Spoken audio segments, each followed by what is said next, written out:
Good afternoon, everyone, and welcome. And today's webinar, we're looking at managing the insider threats of remote workers. As we know, these are unprecedented times, and here in the UK, as elsewhere around the world, we're on lockdown. And that means that most workers are now being asked to work from home. And this change in working practices opens up new areas of risk and points of weakness. And many are just not used to working from home. And this, combined with a lack of appropriate facilities, may unintentionally cause problems with the management of confidential data, whether that data is company data or personal data. Now, other individuals may intentionally take the opportunity as they are monitored to steal data or cause problems for the organization. So in this webinar, we're going to be looking at those risks, the greatest impacts, and the complications of investigating these problems and proving wrongdoing, and also how to build an insider threat management program to significantly reduce the new risk. But before we start, just a very brief introduction to Fortress for those that don't know us. We're an award-winning service provider, and we deliver operational resiliency services. We help our customers in two main ways. Firstly, reducing risk through cybersecurity services and solutions, and thereby protecting our customers from harm. Secondly, helping organizations to plan for and cope with disasters and crises. And we do this through building resilient IT and infrastructure, work area recovery, and also through advice and guidance and crisis communication solutions. Today, I'm very pleased to have an expert in the field of insider threat on hand. Sai Chavali, who's the Senior Product Manager for Observe IT Division of Proofpoint. He's got a great deal of experience in helping companies implement and run insider threat management programs. So, Sai, I'm going to pass over to you to explain more. Thank you, Andrew. And I'll just switch slides here. So as Andrew was really talking about, and I'm going to start very quickly here. One of the big areas, and I'll come back to this, is as we're talking about Observe It, a division of Proofpoint, has been in the business of protecting organizations from data loss, brand damage, and malicious behavior from insider threats since 2006.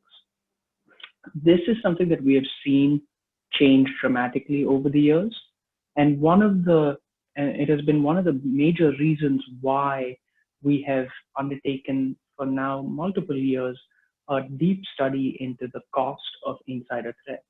And that's going to be the path and the lens through which we will look at the problem today. As Andrew mentioned, these are uncertain times and lots of change. And while we have a lot of other things outside of work that are going on, I do want to ground ourselves in some of the knowledge that we have had today, as it may help in your programs, however you so choose. So that's really the 2020 Cost of Insider Threats Global Report that we had a investigation and a research project that we had really undertaken with the Ponemon Institute. This is a research project that spans almost 1,000 information security practitioners across the globe, across continents, with 204 organizations involved, as well as 4,000, more than 4,500 insider incidents that have been researched. All of this can be found on the Observe It website, where at the link below, observeit.com/cost of insider threats. So let's begin in this area. To start off, I'll just ground ourselves in how the research was completed. This is very important because one of the things that we are routinely asked is, does this apply to me and my organization? And what we find is the answer is definitely yes. How it applies to your organization, and depending on your industry, your size, the data that you're touching or you're working with, and the types of employees that you have, whether they are frontline knowledge workers, developers, business analysts, etc., can mean that you have a unique type of insider threat scenario that you're facing. What we found, as you can see, is the research spanned organizations from financial services, technology, but also a significant portion from the industrial and manufacturing sector, services sector, energy and utilities. So what we can see is this is a very representative sample across industries. In terms of the organizations and the size of organizations, we have everybody from the largest of organizations all the way to the small and medium enterprises that dot every region in the globe. One of the major things to note is all of these organizations experienced at least one or more insider security incidents. And so these are organizations that are talking from experience. Now, we're talking about this topic of insider threats, but let's ground ourselves in what they are. There's really of three varieties. We're talking about the negligent insider. The most common case, or a very common case, is, hey, I'm going to use my USB just to move data around quickly because I'm running short of time and I don't know the security policy of the company. The other one being the malicious type. This is, somebody with intent, unfortunately negative in nature, trying to do harm for a variety of motives. We're not going to get into the insider threat motives, but I think there's a bunch of articles written by the Observe It team, but also by other organizations that discuss the motives. And the last one is the compromised. And this is when an external attacker has got into your network or on your endpoint devices or in your cloud systems and is acting as an internal user. What we find is the majority of cases are actually negligent or of accidental use. And this makes sense, right? We are especially in this time, we're all stressed. We have a lot of emotional issues to deal with. And we are under pressure to learn a new working environment where we are all trying to be remote. We're all trying to use, in especially the less technologically advanced industries, some of the employees are just trying to learn what a VPN is. What does it mean to connect through a VPN? What does it mean that I now have to use my personal laptop to do my work, etc. And so the security policies may not be as efficient and as effective in these kinds of environments. The more nefarious and the more problematic are much smaller in number and percentage. You see 14% and 23% of incidents that are either malicious or compromised respectively, but they have a major financial impact. On average, across those companies and regions that we talked about before, it's about $800,000 per incident to detect, investigate, remediate, and mitigate those incidents. So this brings us up to the first polling question. And Andrew, if you wouldn't mind. Sure. So question one, what type of insider threat worries you most? Is it that accidental carelessness that causes problems, actual criminal activity, or where your systems or endpoints are compromised? If you could just let us, if you could complete the poll, we'll look at the answers a bit later on.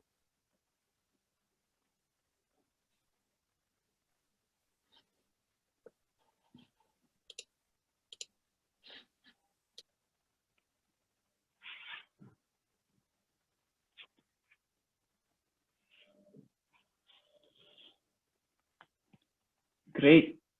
So the numbers are in, and actually, as I would have predicted, the majority are about careless, and that's what is happening in most organizations quite a bit.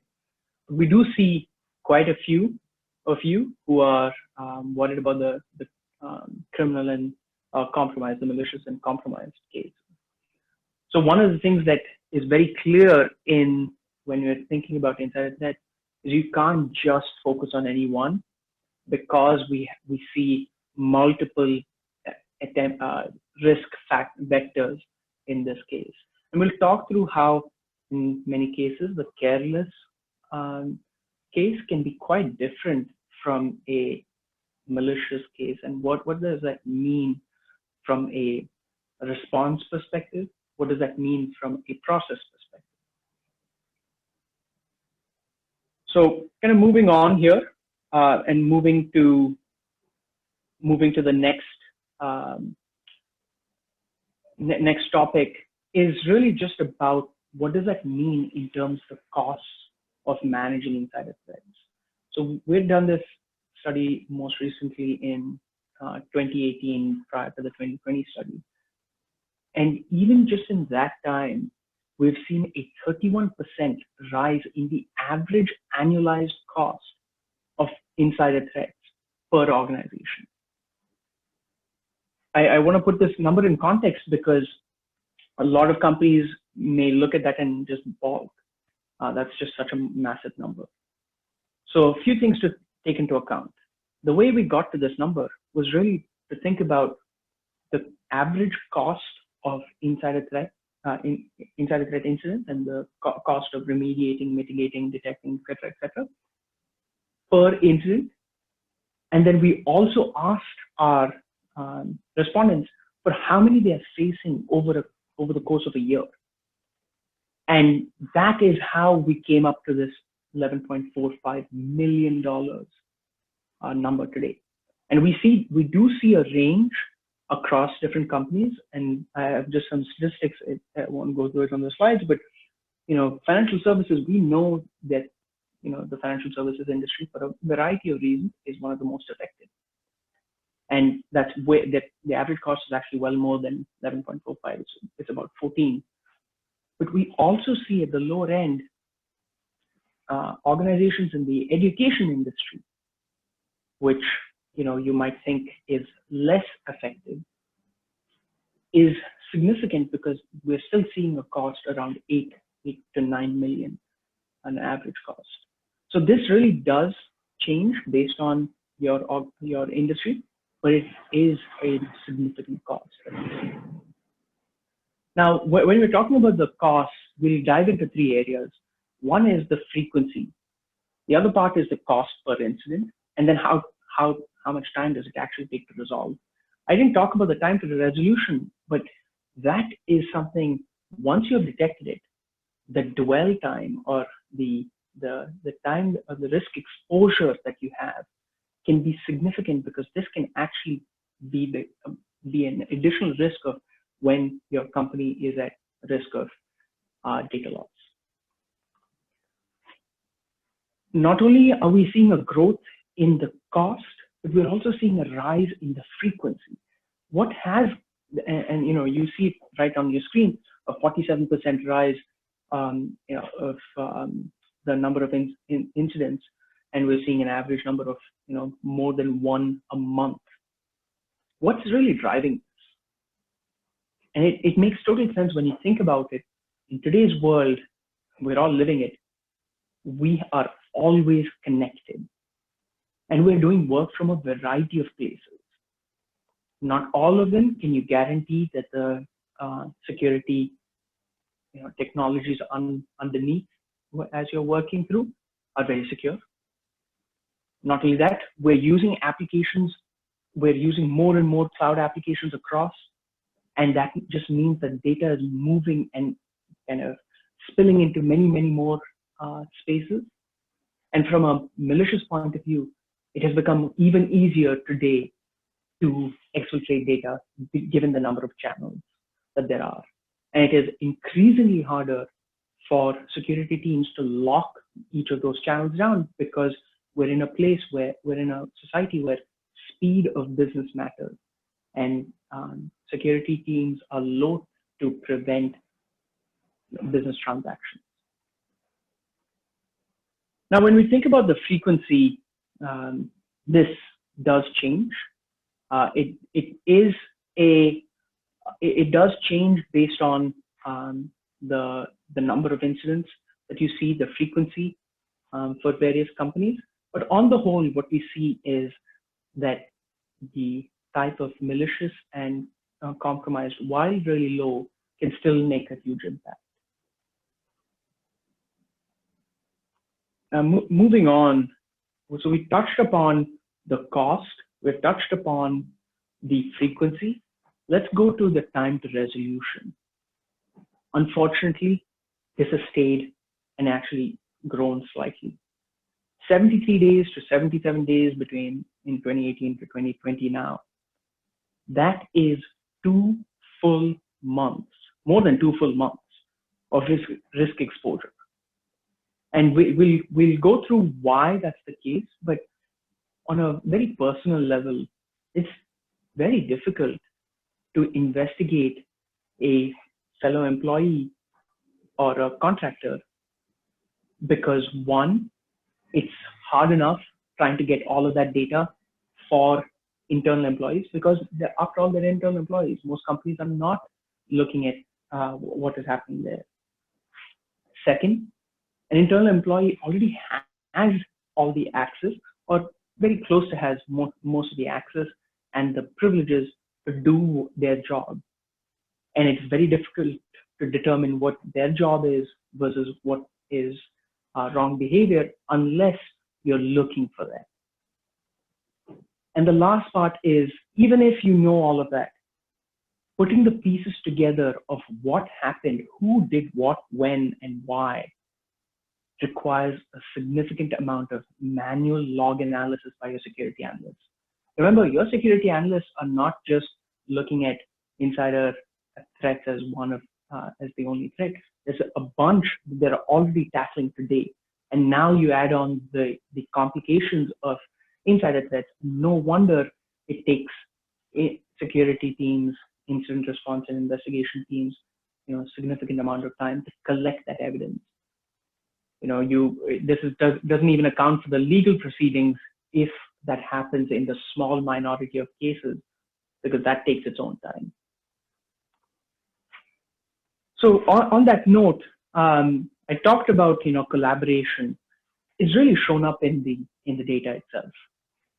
What we see is that the average, the number of days, the percentage distribution of incidents is significant, with the majority being 32 and 35% being above between that brackets of 61 days to 90 days and 90 days and beyond.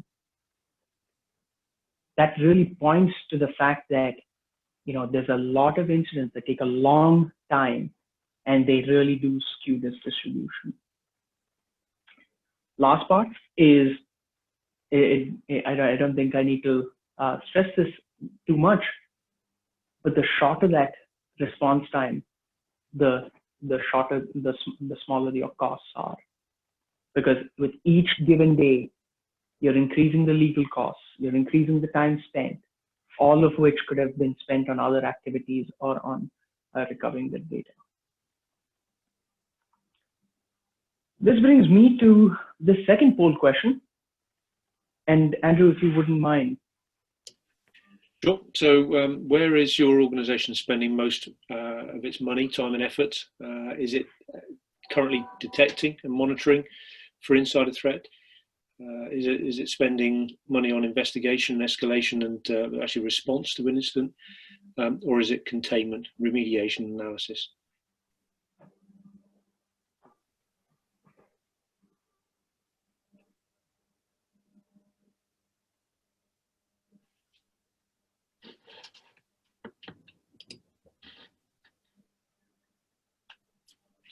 So I think the results are clear from what I see here. 63% on detection and monitoring, 31% on investigation, and just the 6% on containment and remediation. That is very interesting. Good to hear from the audience as well, because one of the things that we see is, and we'll look at the data as well. One of the things we see is companies are finding it increasingly harder to put the detection technologies together. While a lot of companies have many detection technologies, then being able to sing the same tune is very difficult when it comes to insider threats. And we'll actually see the majority of companies find that once they think about the various parts that there are to investigation, those costs actually do rise.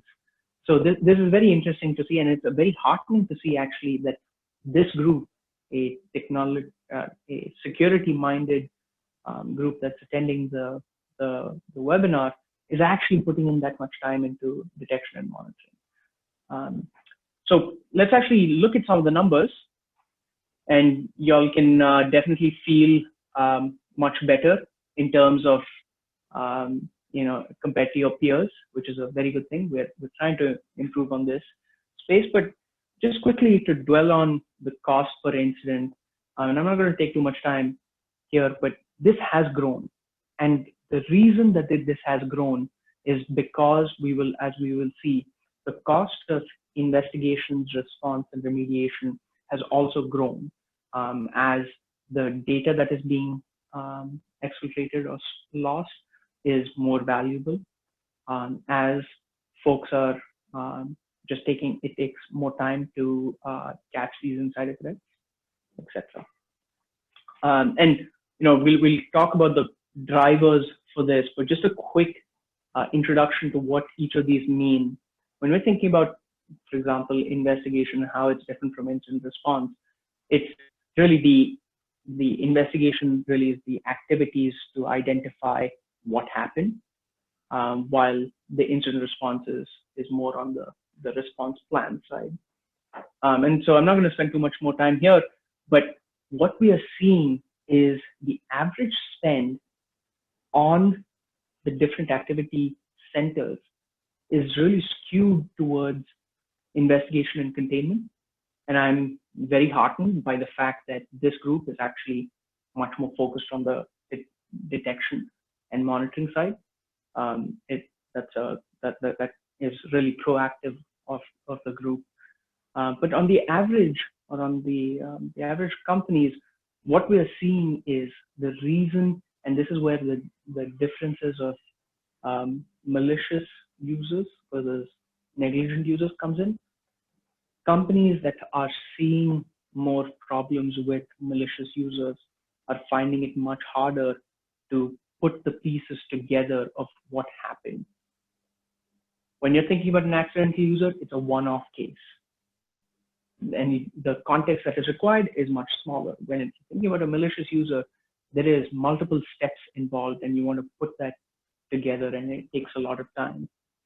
Not only that, the containment, when you're thinking about a malicious user, is actually much greater because it's more likely to lead to HR or legal proceedings. And obviously, as we know, those can be very costly. And that's how we have put together this cost on spend. So this takes me to kind of the last area here around recommendations. So we've gone through all of this around the cost, the frequency, the time to resolve around insider threats. So what can we do? And I think as we have seen with the various poll questions, this group is probably ahead of your peers for most part. But there are, I think, some things that we can definitely learn from the Observe It experience. Just to give a quick sense, Observe It has now helped about 1,200 customers. Actually, we crossed that a while back in 2020.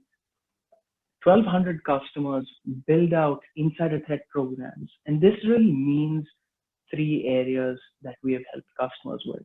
One is being able to identify the riskiest users. Excuse me. This means across your population, whether this is your business analysts or your developers or your privileged users. Often we think of privileged users as the ones that are most likely to cause this, but have you all thought about the soon to be departing employee in their last 2 weeks? We often see that is a classic case of data exfiltration, especially among business users, those non-technical users that may not be using the fancy technology, but may just be using their existing channels that they use for daily business. As well as the second pillar being about protecting against data loss, especially from the endpoint. In today's world, we have all of these technologies to prevent such actions. However, there is a significant portion of actions that cannot be prevented for a variety of reasons, including, security does not want to unnecessarily stop business transactions. Second, there are exceptions for folks to be able to use certain technologies. Take the case of marketing or sales folks with USB devices, or take the case of developers of being able to use various libraries and being able to download, as well as business users being able to use various chat technologies and needing to move quickly, and therefore being able to use any cloud technology as they please. And really, when we're thinking about all of that, protecting against data loss is not just about prevention, it is also about detection and response across these channels. To be able to effectively respond to data loss today, it requires visibility across channels and being able to pull that into a timeline so that you can see when Joe Blow goes into your CRM, their CRM system or the CRM system of that organization, is able to download sensitive files, rename them to something much more innocuous, and then prepare to exfiltrate it. And even if you do have preventative technologies, let's say most commonly among email, these users will try and find another method, go to a chat technology or a cloud storage technology or personal email, etc. The last part of this is we touched upon the response side, but it's really being able to accelerate incident response. At the end of the day, if you can, even if you're able to detect, but it takes you 77 days to respond to these incidents, you're in deep trouble. And so being able to reduce that significantly, the evidence collection, the collaboration between HR, business teams, and the security team, being able to increase that collaboration will only make the program better. So that's really about building insider threat programs. And as you can see in the recommendations, insider threat management is not just a security problem. It actually is more something that sits in between HR, legal, and security teams, which is quite unique for security, where we usually like to be able to control our own destiny, stop things from a technical point of view. However, this is people we're talking about.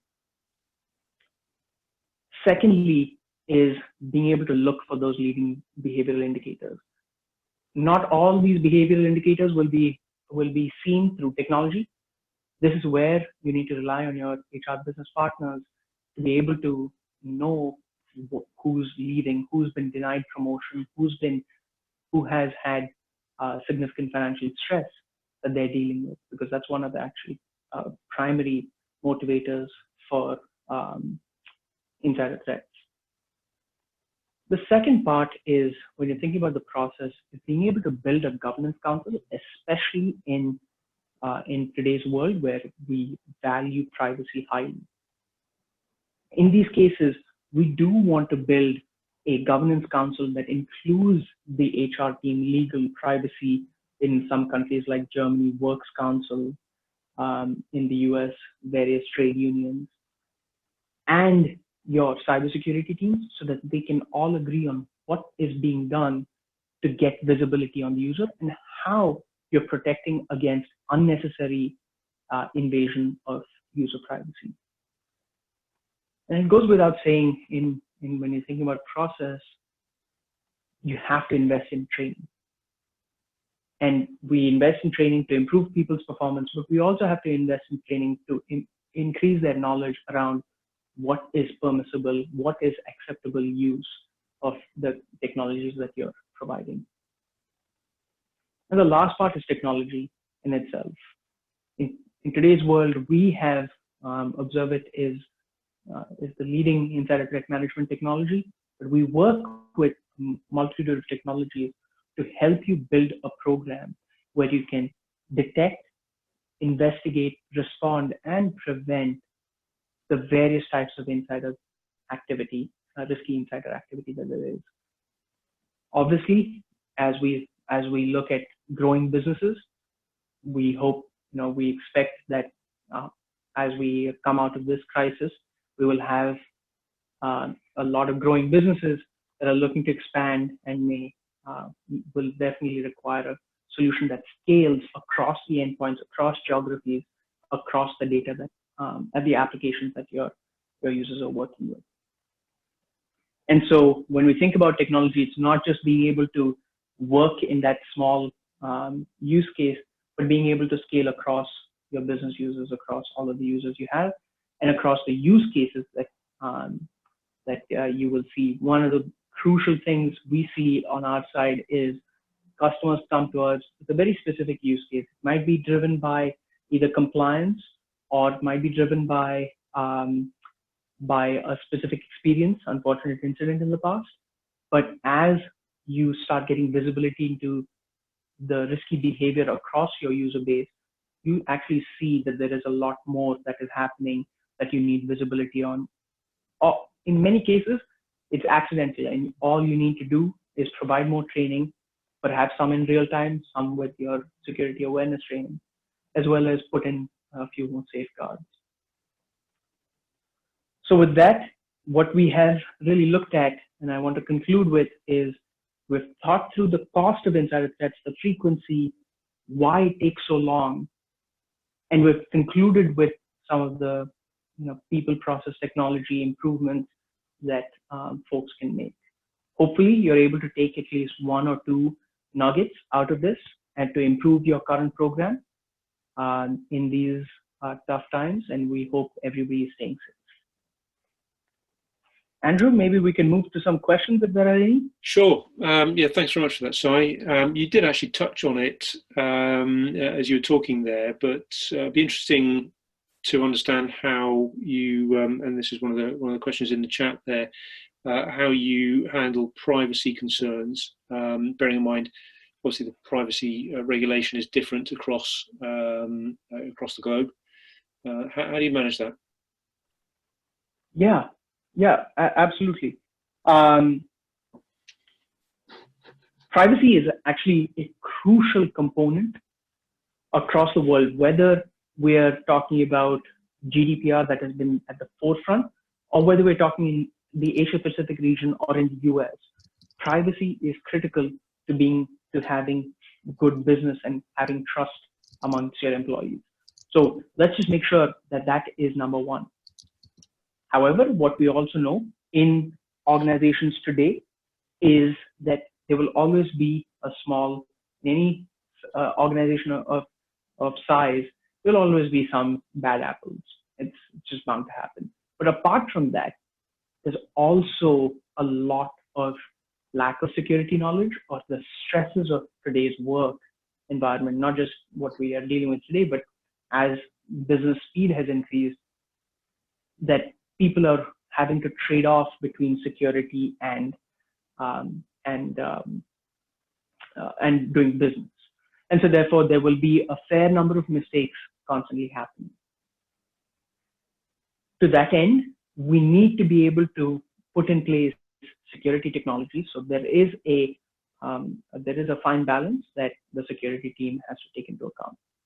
How Observit recommends our customers to, we have seen significant uptake on this, is to think about this from a compliance, process, and technology perspective. So let's start with compliance. In any security organization, compliance is going to be crucial. You need to be able to comply with the regulations in your geographies. And so we help customers to make sure that they can comply with the privacy regulations in that geography. In many cases, this can be from a technology perspective by segregating the environments and the data we collect, but also by building in strong exclusion lists,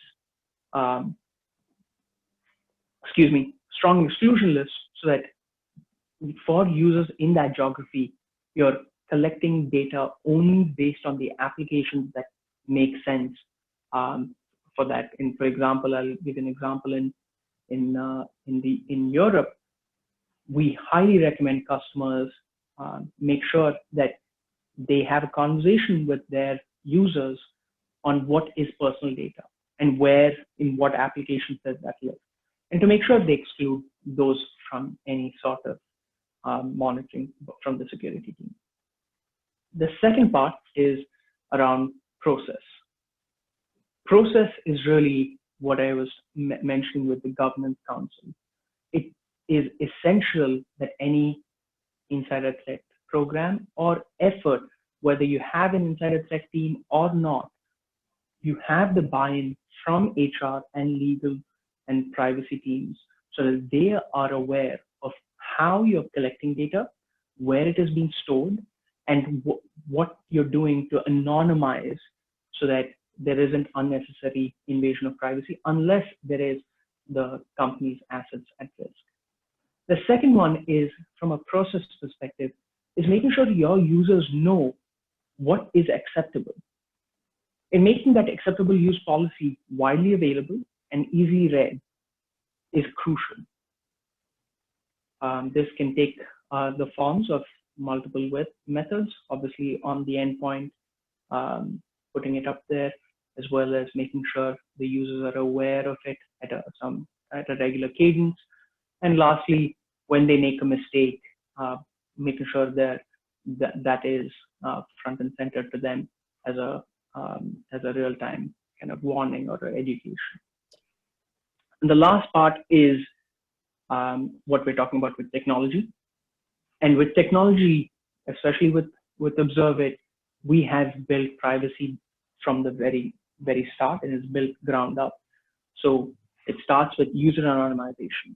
We recommend, and a lot of customers in our customer base have actually used this to great effect, making sure that all users who have Observe It endpoints, Observe It agents on their endpoint are anonymized at first or by default. That still exposes the alerts, if there are any, to a random hashed value of a user, so that the security team can still be alerted and can detect when risky behavior of significant severity occurs.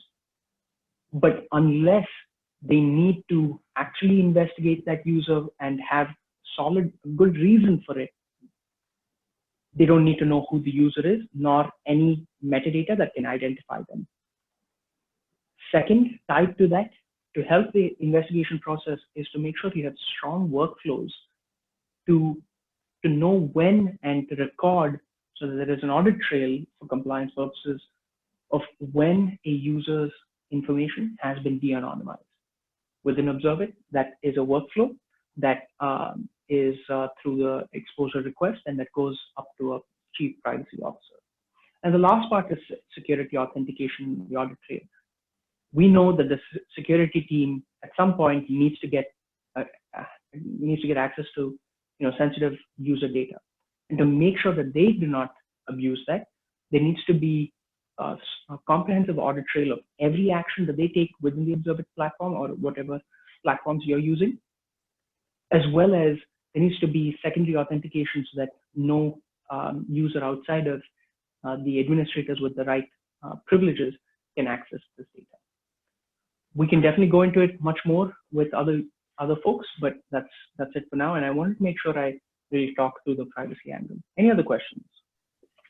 There is one, actually, it's related. Not sure who it's coming from, but it says, who in your experience is responsible for understanding and interpreting the regulatory aspects of security?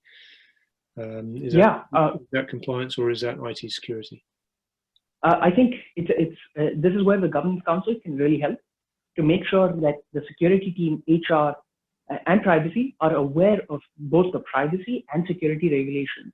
In today's world, it is important to understand how the data breach notification laws interact with the user privacy laws, because being in breaching any one of those can have significant consequences for any organization. And so, yes, the privacy and compliance team will take the lead in those various regulations, but it is important for them to cascade that information across this governance council. Great. Well, that actually brings us to the end of the webinar and run out of time. But what we will do is make sure we provide the attendees with additional information, more detailed information about building an insider threat management program that they can take away. And obviously, if there are any further questions, then please do get in contact with us, and hopefully we'll be able to answer them one-to-one.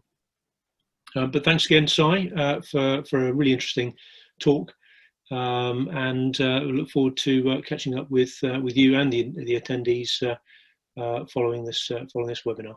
Thank you again. Thank you.